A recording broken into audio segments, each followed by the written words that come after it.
Ella dijo, son solo unas copas con mi ex. No seas inseguro.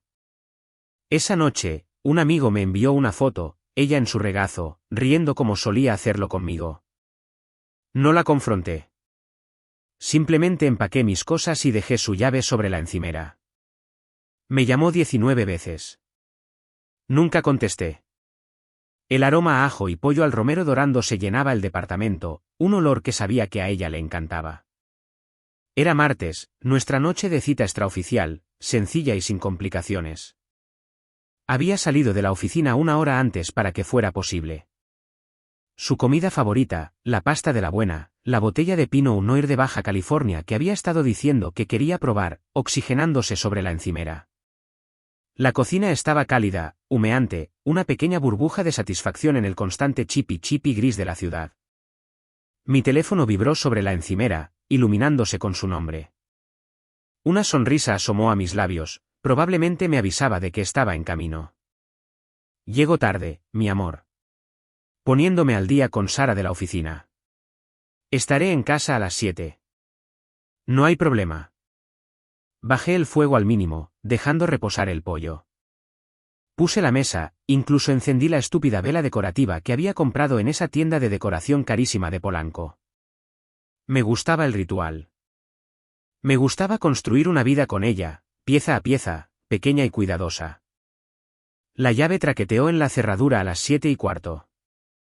Entró como una tormenta de perfume y aire húmedo, quitándose el abrigo y dejando caer su bolso al suelo con un golpe familiar.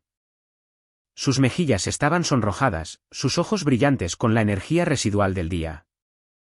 Algo huele increíble, dijo, acercándose por detrás y rodeando mi cintura con sus brazos, su barbilla apoyada en mi hombro.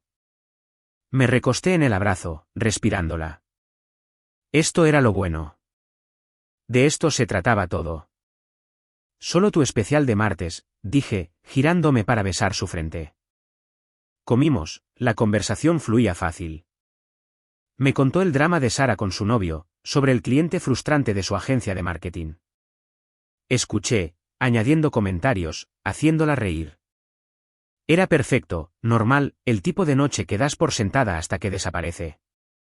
Estaba a mitad de una frase, enrollando pasta en su tenedor, cuando se detuvo, con una mirada astuta cruzando su rostro. Así que, dijo, alargando la palabra, nunca adivinarás quién me escribió hoy. ¿Quién? Pregunté, tomando un sorbo de vino. ¿Ricardo? El nombre aterrizó entre nosotros. Simple e inofensivo. Pero cambió la presión del aire en la habitación. Ricardo. Su exnovio. El de las historias que siempre terminaban con ella negando con la cabeza y diciendo, Dios, qué desastre fue aquello. Dejé mi copa con cuidado. ¿Ricardo? ¿Tu ex, Ricardo? Sí, dijo ella, con la voz todavía ligera, pero pude ver una nueva tensión en sus hombros. ¿Puedes creerlo? Está en la ciudad por una gran conferencia de tecnología. Quiere que tomemos unas copas mañana por la noche. Por los viejos tiempos. Las palabras quedaron flotando. ¿Copas? Mañana por la noche. Por los viejos tiempos. Sentí un nudo frío y resbaladizo formarse en mi estómago.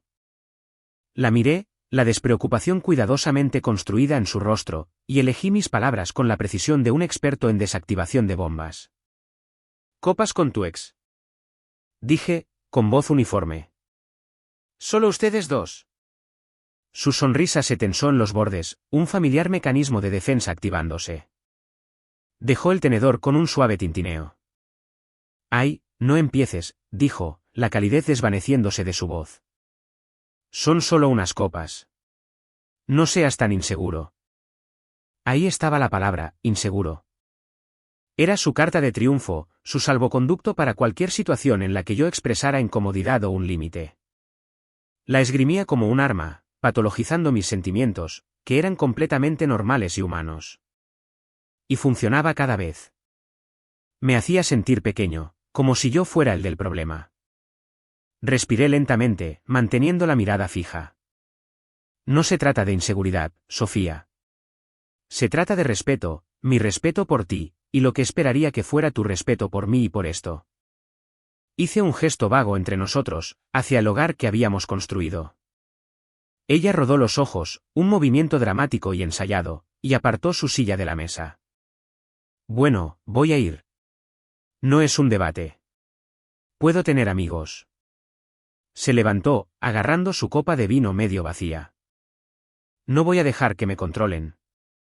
Y con eso, salió de la cocina, dejándome sentado allí en la habitación cálida y fragante, con la vela parpadeando junto a mi plato. El silencio que dejó atrás fue más ruidoso que cualquier discusión. Miré su cena abandonada, la silla vacía, y el nudo en mi estómago se apretó. Había aparecido la primera grieta, y supe con una certeza escalofriante que estaba a punto de partir nuestro mundo en dos. El departamento se sentía diferente la noche siguiente. Vacío. La comodidad familiar del espacio había sido aspirada, reemplazada por una tensión baja y zumbante. Intenté fingir que era una noche normal. Recalenté la pasta con pollo que había sobrado, pero sabía a cenizas. Navegué por los servicios de streaming, eligiendo una película de acción sin sentido que había visto una docena de veces. Las explosiones y las persecuciones de coches eran solo ruido, un intento inútil de ahogar el reloj en la pared, que avanzaba implacablemente hacia las 8 de la noche. Se había ido hacía 2 horas después de un intercambio tenso y superficial. ¿De verdad no vas a decir nada?, había preguntado, rociándose perfume, el caro que guardaba para ocasiones especiales. ¿Qué te gustaría que dijera, Sofía? Había respondido desde el sofá, sin levantar la vista de mi libro. No sé. Diviértete. Cuídate. Algo que diría un novio normal. Solo asentí lentamente. Cuídate, entonces. Era el tipo equivocado de cuídate. Yo lo sabía. Ella lo sabía. Se había ido con un resoplido, la puerta cerrándose con demasiada firmeza detrás de ella. Ahora solo, el silencio era opresivo. Mi teléfono era un peso de plomo sobre la mesa de centro. No iba a revisarlo. No iba a ser ese tipo de persona. Pero cada pocos minutos, mis ojos se desviaban hacia la pantalla oscura, mi mente conjurando imágenes que desesperadamente no quería ver. No seas inseguro. Su voz resonaba en mi cabeza, una burla. El héroe de la película estaba soltando una frase cursi cuando mi teléfono finalmente se iluminó. No con su nombre, sino con el de Marco. Una sacudida de algo, pavor, curiosidad, me recorrió. Marco era un amigo en común, un buen tipo. Centrado. Cogí el teléfono. Marco, oye, hermano, estoy en el escondite de Polanco. Veo a Sofía con un tipo. La sangre se me heló. El escondite de Polanco era un bar de cócteles con poca luz, todo de terciopelo afelpado y reservados íntimos, no una cantina casual. Forcé mis dedos a teclear, mi corazón martilleando contra mis costillas. Yo, sí, su ex Ricardo. Son solo unas copas. Los 3 puntos aparecieron. Flotaron durante una eternidad. Contuve la respiración. La banda sonora de la película de acción subió de volumen, una banda sonora completamente disonante para el momento en que mi vida estaba a punto de detonar. Luego, un nuevo mensaje. Marco, ¿solo unas copas suele implicar que ella se siente en su regazo? Las palabras no se registraron del todo. Eran solo letras en una pantalla. Abstractas e imposibles. Mi mente las rechazó. Sentada en su regazo. Era una frase de una mala telenovela, no de mi vida. Antes de que pudiera formar un pensamiento coherente, mi teléfono vibró de nuevo. Una foto. La toqué. La imagen llenó la pantalla, y el tiempo se detuvo. La foto era ligeramente granulada, tomada desde el otro lado del bar, pero era inconfundiblemente ella. Estaba sentada en el regazo de Ricardo, de lado a la cámara. Llevaba el vestido negro que le dije que le quedaba increíble la Navidad pasada. El brazo de Ricardo estaba alrededor de su cintura, su mano extendida posesivamente sobre su cadera. Su otra mano sostenía un vaso alto, y él miraba directamente a la lente de la cámara con una sonrisa engreída y sabionda, como si acabara de ganar un premio. Pero fue la expresión de ella lo que clavó el trozo de hielo directamente en mi corazón. Tenía la cabeza echada hacia atrás en una risa plena, desinhibida, con la boca abierta. Era una risa de alegría pura y sin adulterar. Era la misma risa de la que me había enamorado. La que me había dado tan libremente en los primeros días. La que se había vuelto cada vez más rara durante el último año. Una risa que no me había dado cuenta de que faltaba hasta que la vi dándosela tan sin esfuerzo a él. Riendo como solía hacerlo conmigo. El pensamiento fue un corte limpio y preciso. Esto no era solo una violación de la confianza. Era una reescritura histórica. Era la prueba de que la alegría que pensé que compartíamos no se había ido. Simplemente había sido redirigida. El frío entumecimiento del shock se extendió por mis extremidades. El ruido de la película se desvaneció en un zumbido distante y sin sentido. No hubo rabia, ni un ataque de gritos. Solo estaba la fotografía y la verdad devastadora y cristalina que representaba. No seas inseguro. La frase resonó una vez más, pero esta vez no tenía poder sobre mí. Estaba expuesta, desnuda y patética. No era un diagnóstico de mi carácter.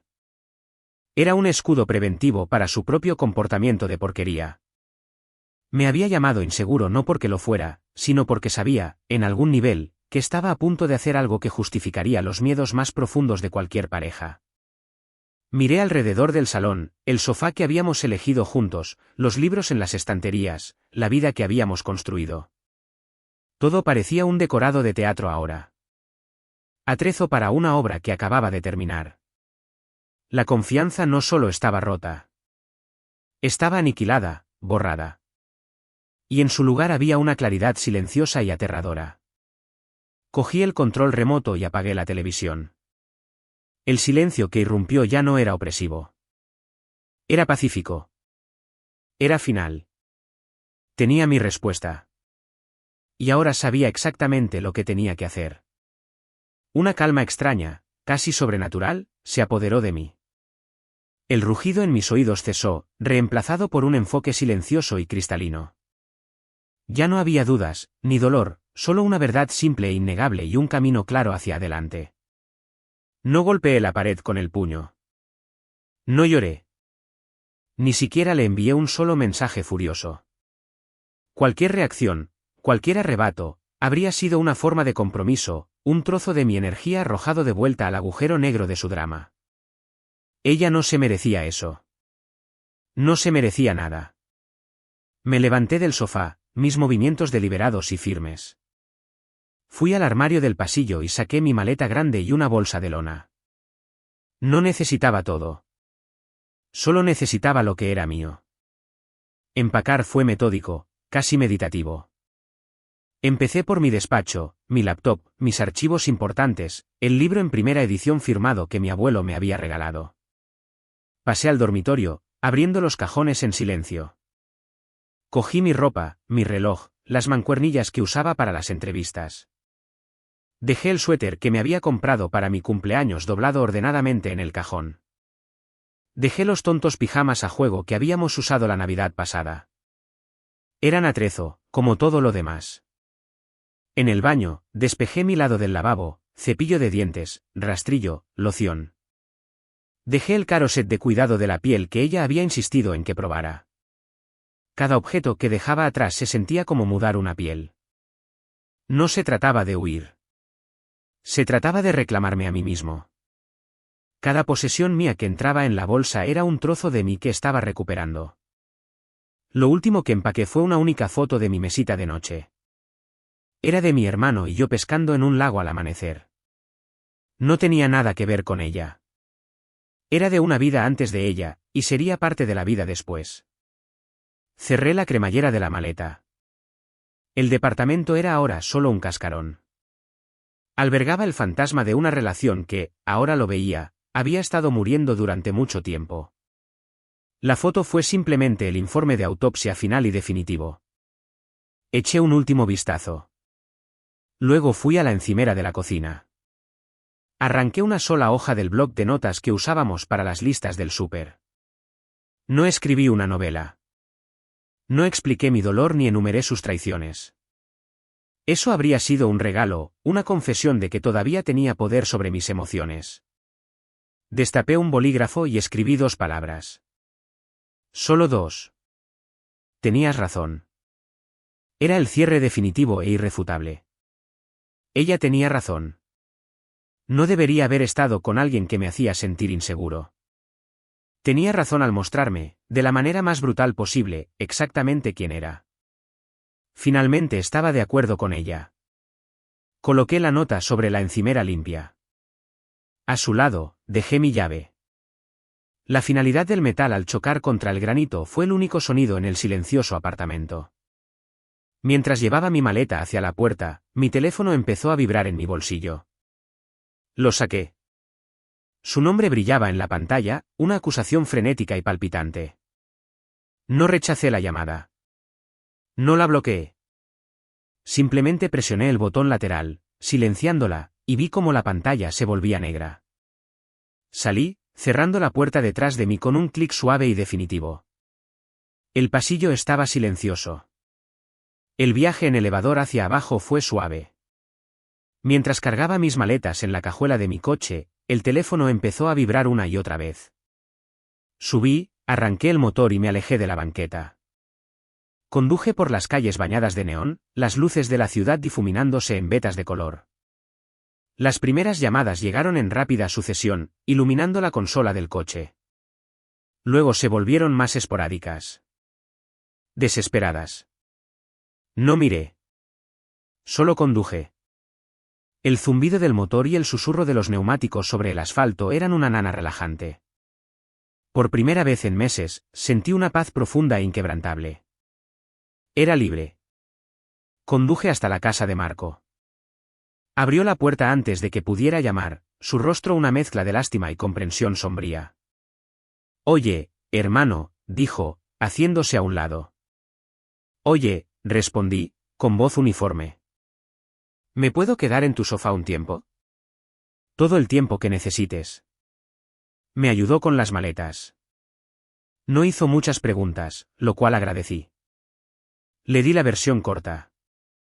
¿Fue? Vi la foto. ¿Me fui? Marco solo asintió. ¿Hiciste lo correcto? La primera noche, me tumbé en su sofá mirando al techo. El entumecimiento inicial estaba desapareciendo, y el dolor comenzaba a instalarse. Ya no era el dolor agudo de la traición. Era el dolor profundo y punzante de la pérdida. La pérdida de un futuro en el que creía. La pérdida de mi hogar. La pérdida de la persona que creía conocer. Pero no me derrumbé. Dejé que el dolor existiera. No luché contra él, y no huí de él enviándole mensajes. Simplemente lo sobrellevé, respirando hondo. A la mañana siguiente, salí a correr. Golpeé el pavimento hasta que mis pulmones ardieron y mis músculos gritaron, el sudor y la suciedad de la ciudad mezclándose en mi piel. Fue una purga. Cuando volví, agotado y con la mente despejada, vi las notificaciones en mi teléfono. Había silenciado sus llamadas, pero los mensajes de voz y los textos se acumulaban como escombros después de una tormenta. No los escuché. Todavía no. Pero podía ver las vistas previas. La primera, de anoche, ¿qué carajos? ¿Dónde estás? ¿De verdad estás tan enojado? Esto es infantil. Devuélveme la llamada. Ira confusa.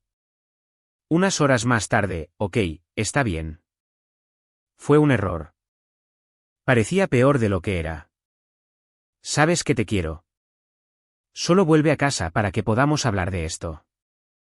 La jugada manipuladora. Luego, esta mañana, un texto largo, no puedo creer que nos hayas abandonado por esto. Fue solo una noche divertida. Él se iba de la ciudad. No significó nada. Realmente estás exagerando y siendo cruel. Este no eres tú. La táctica de estás exagerando. No respondí. El silencio fue mi respuesta. Era la única respuesta que tenía algún poder. Cualquier palabra mía sería combustible. Mi silencio era un vacío, y ella estaba gritando en él. Pasé la semana construyendo una nueva rutina. Encontré un departamento amueblado y barato, con contrato de mes a mes. Era estéril y beige, pero era mío. Fui a trabajar. Volví a casa. Corrí. Llamé a viejos amigos con los que había perdido el contacto mientras estaba envuelto en mi vida con Sofía. Tomé cervezas con Marco. Empecé a leer de nuevo. Los textos y los mensajes de voz continuaron, su tono cambiando a medida que los días se convertían en una semana y luego en 2. Mensaje de voz, día 5, ¿siquiera estás recibiendo esto? Empiezo a preocuparme. Esto ya no es divertido. Solo dime que estás vivo. Preocupación fingida. Texto, día 8, pasé por tu oficina. Dijeron que estabas allí, así que simplemente me estás ignorando. Bien. Sé un niño berrinchudo. A ver si me importa. El farol enfadado. Mensaje de voz, día 12, el contrato de renta termina en 2 meses. ¿Qué se supone que debo hacer? Necesitamos hablar de esto. No puedes simplemente huir de los problemas de adultos. Coerción práctica. Todavía no escuché los mensajes completos. Las vistas previas eran suficientes. Podía trazar el descenso de su estado mental a través de ellas. La ira se estaba desvaneciendo, reemplazada por una creciente y aterrorizada comprensión. El control que siempre había ejercido con una palabra o una mirada se había ido. Lo había recuperado simplemente negándome a jugar el juego. Estaba sanando. El dolor todavía estaba allí, pero ahora era un ruido de fondo, como el sonido lejano del tráfico. El espacio que ella había ocupado en mi mente se estaba llenando lentamente de cosas nuevas, el ardor en mis piernas después de una larga carrera, la trama de un nuevo libro, la risa fácil con un amigo. Estaba avanzando. Y mi silencio era la fuerza silenciosa e inamovible que la estaba obligando a enfrentarse finalmente, por primera vez, a las consecuencias de sus acciones. Sola. El silencio se convirtió en mi santuario. Después de un mes en mi estéril departamento beige, empezó a sentirse como un hogar. Compré una planta. Había colgado algunos cuadros. El espacio se llenó con los sonidos silenciosos de mi propia vida, el clic de un teclado, el goteo del café, el pasar de una página. El miembro fantasma de mi relación con Sofía había dejado de doler. Simplemente se había ido. Los textos y las llamadas se habían detenido hacía aproximadamente una semana. Las vistas previas habían mostrado un estallido final y furioso, bien, olvídalo. Espero que seas feliz estando solo. Has tomado tu decisión. Casi había sentido una sensación de cierre. La tormenta, al parecer, había pasado. Estaba equivocado. Solo había estado cogiendo fuerza. Estaba en el gimnasio, empapado en sudor y terminando la última serie de peso muerto, cuando mi teléfono vibró en el suelo. Vi su nombre y lo ignoré. Después de la ducha, mientras me vestía, vibró una y otra vez. 3 llamadas perdidas. Luego un mensaje de voz. Algo en mi instinto me dijo que este era diferente. La energía frenética de las llamadas anteriores estaba ausente. Este se sentía más pesado. Terminé de atarme los zapatos, salí al aire fresco de la tarde y me apoyé en el costado del edificio. Respiré hondo y le di al play. Su voz era cruda, desgarrada. No era el llanto actuado de antes. Esto era lo real, lo feo. Hola, soy yo. Una inhalación temblorosa y húmeda. Yo. Ni siquiera sé por dónde empezar. Ricardo. Él no era quien yo pensaba que era. Me usó. Consiguió lo que quería y simplemente se fue. Me ghosteó. Ha vuelto con su exnovia en Monterrey. Vi las fotos. Rompió a llorar. No sentí nada. Ni satisfacción. Ni lástima. Era como escuchar un informe de noticias sobre una inundación en un país que nunca había visitado. Ahora lo veo. Dios, fui tan estúpida. Tan estúpida. Tiré todo por la borda. Todo lo que teníamos por eso. Su voz se quebró en la palabra. Lo que teníamos era real. Todo esto fue un gran error.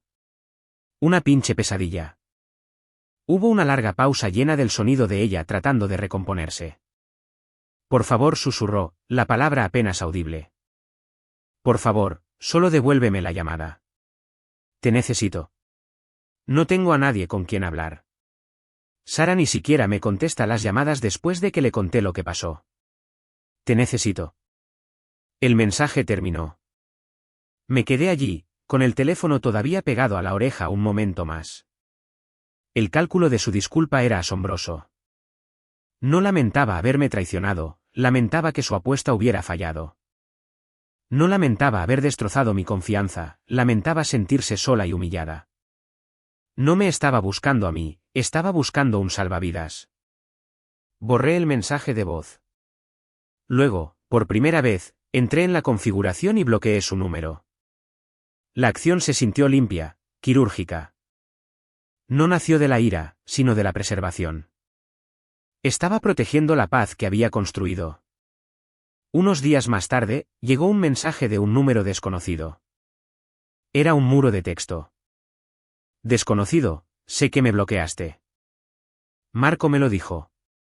Lo entiendo. Me lo merezco. Pero por favor, tienes que entender el estado en el que estaba. Estaba perdida.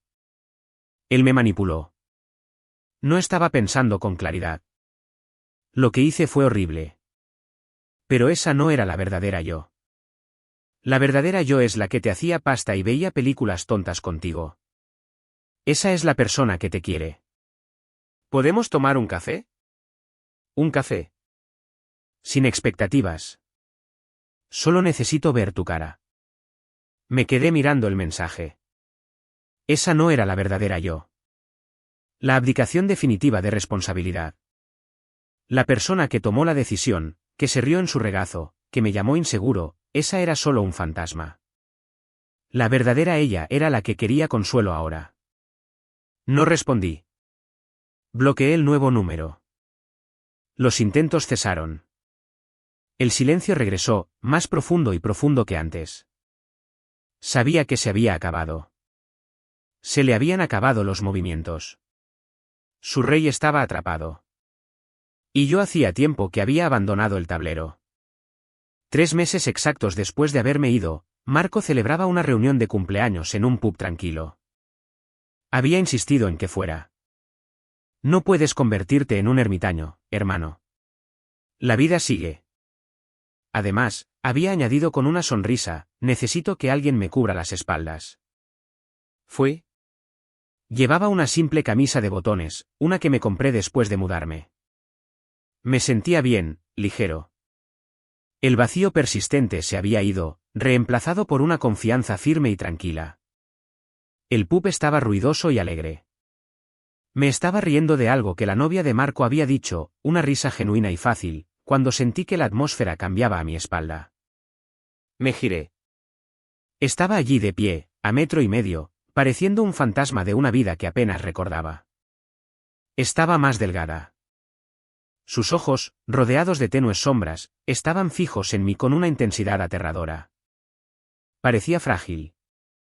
La conversación del grupo se apagó. Marco me lanzó una mirada que decía, lo siento. No tenía ni idea de qué vendría. Dio un paso vacilante hacia adelante. Hola. Asentí leve y cortésmente. ¿Sofía? ¿Podemos hablar? Preguntó, su voz delgada y aguda. ¿Un minuto? ¿Afuera? Hizo un gesto vago hacia la puerta, sus manos revoloteando como pájaros heridos. No me moví de mi sitio, apoyado casualmente contra la mesa alta. Estoy aquí por el cumpleaños de Beto, dije, mi tono neutro, como si me hubiera preguntado la hora. Pero si necesitas decir algo, puedes decirlo aquí. Un rubor le subió por el cuello. Este no era el guión que ella había escrito. En su versión, yo me iría furioso o finalmente me derrumbaría y la escucharía. Mi calma indiferencia era un escenario para el que no se había preparado. Yo. Tartamudeó, mirando a nuestros amigos silenciosos y observadores. Sé que la regué. Fui una idiota. Lo que te dije, llamándote inseguro. No lo decía en serio. Solo tenía miedo. No dije nada. Solo esperé. Te veo, continuó, su voz ganando un impulso desesperado. Veo cómo estás ahora. Te ves genial. ¿Y yo? Estoy hecha un desastre. Mi vida es un desastre, y todo es culpa mía. Lo sé ahora. Lo que teníamos. Era real. Todo esto fue un gran error. Estaba esperando que la absolviera, que dijera está bien, para que pudiera dejar de odiarse a sí misma. Así que lo hice. Está bien, dije, mi voz uniforme y tranquila. Sus ojos se iluminaron con un parpadeo de esperanza desesperada y patética. ¿En serio? Sí, respondí, sosteniendo su mirada. No sonreí. No fruncí el ceño. Simplemente estaba declarando un hecho. Simplemente ya no importa. La esperanza en sus ojos se hizo añicos. Fue reemplazada por un dolor crudo y desconcertado. Había esperado ira, perdón, algo, cualquier cosa, para demostrar que todavía tenía poder sobre mí. Mi total desinterés era un vacío que no podía comprender. Miré más allá de ella, hacia la barra. Espero que resuelvas tus cosas, dije, de la manera en que le desearías buena suerte a un extraño. Con permiso. No esperé una respuesta. Le di la espalda, cogí mi vaso de cerveza IPA y me volví hacia Marco. Así que, como decía sobre ese viaje a la montaña. La conversación se reanudó lenta y torpemente a mi alrededor. No miré hacia atrás. Tomé un sorbo de mi cerveza y me involucré por completo con mis amigos, con mi vida. Después de un minuto, oí la puerta del pub abrirse y cerrarse con un suave suspiro. No me giré para verla irse. Ya se había ido. El último hilo, el que estaba atado al hombre al que le había importado tan profundamente lo que ella pensaba, finalmente se rompió. No con un grito, sino con la finalidad silenciosa y natural de un pensamiento olvidado. Era libre, verdadera y completamente libre. Y el silencio que quedó era mío.